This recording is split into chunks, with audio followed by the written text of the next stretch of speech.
Episode 1, The Search Begins. I can finally do it. Akimune muttered to himself.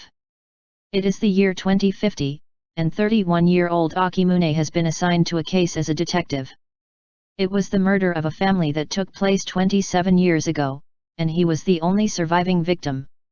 The victims were his father, mother, and sister.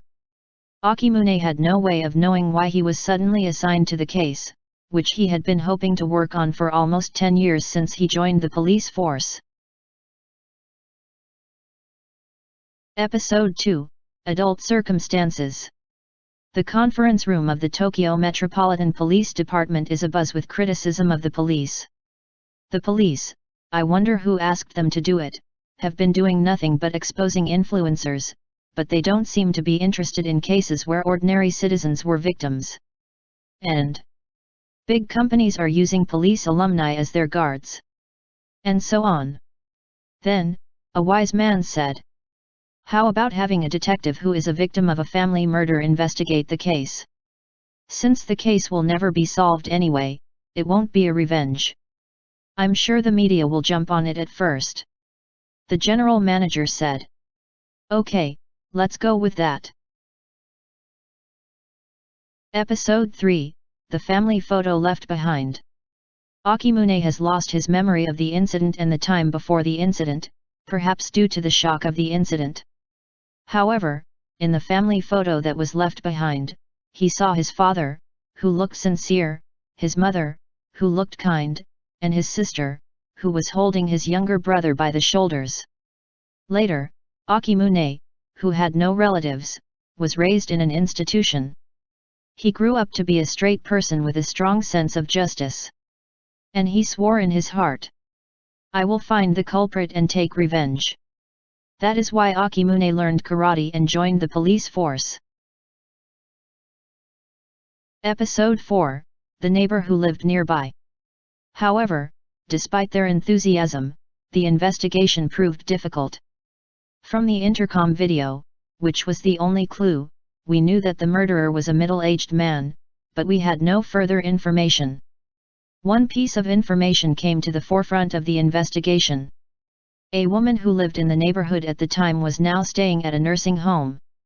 Akimune immediately rushed to the facility.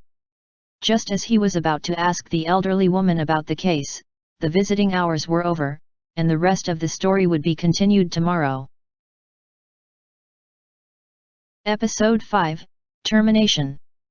The next day, Akimune went to the facility again and was told by the staff. Between last night when the detective left and this morning, someone unplugged the ventilator and the woman died. And on the wall, Enumika, was written. After that, the informants of the family murders were killed one after another before Akimune went there, and the word Enumika was written on the wall. Episode 6, Scar. Akimune has a large scar on his neck where he was cut during the incident. According to the documents at the time, the murder weapon, a kitchen knife, was handed by the young Akimune to the police officers who rushed to the scene, but no fingerprints other than those of Akimune were found when the fingerprints were examined. It is assumed that the murderer was a familiar and cautious person. Episode 7, Enumika. One day, when the investigation reaches a dead end, an email arrives from Enumika. In the email, Enumika wrote that if Akimune wanted to know the truth about the murders of his family, he should come to the house where the murders took place. It had been 27 years since Akimune had been to the house. The house was dark inside with the electricity turned off. Akimune entered the room and traced his memories in the darkness. Episode 8, The Real Killer.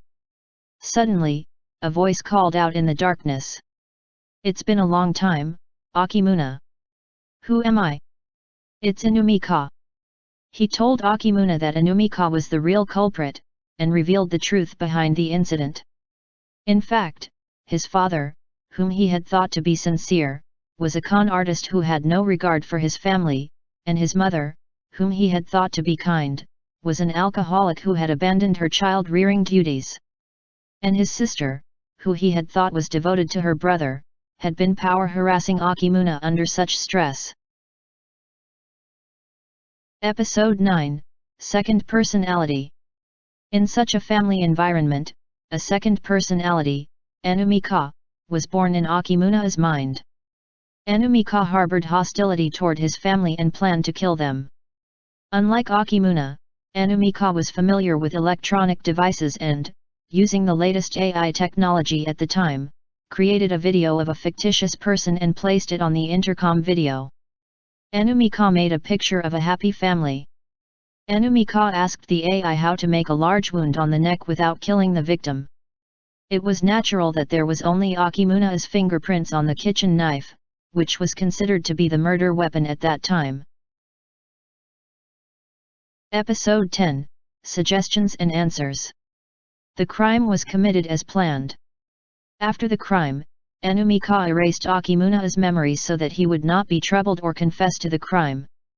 After telling the truth about the incident, Enumika made a proposal. "I saved you from that family, but you wanted to know the truth. Now that you know the truth, let's live happily together from now on." Akimuna said. "No, even that family was an irreplaceable family. If it weren't for that incident, I would have made them a happy family." After saying this, he put a gun to his head and pulled the trigger to take revenge.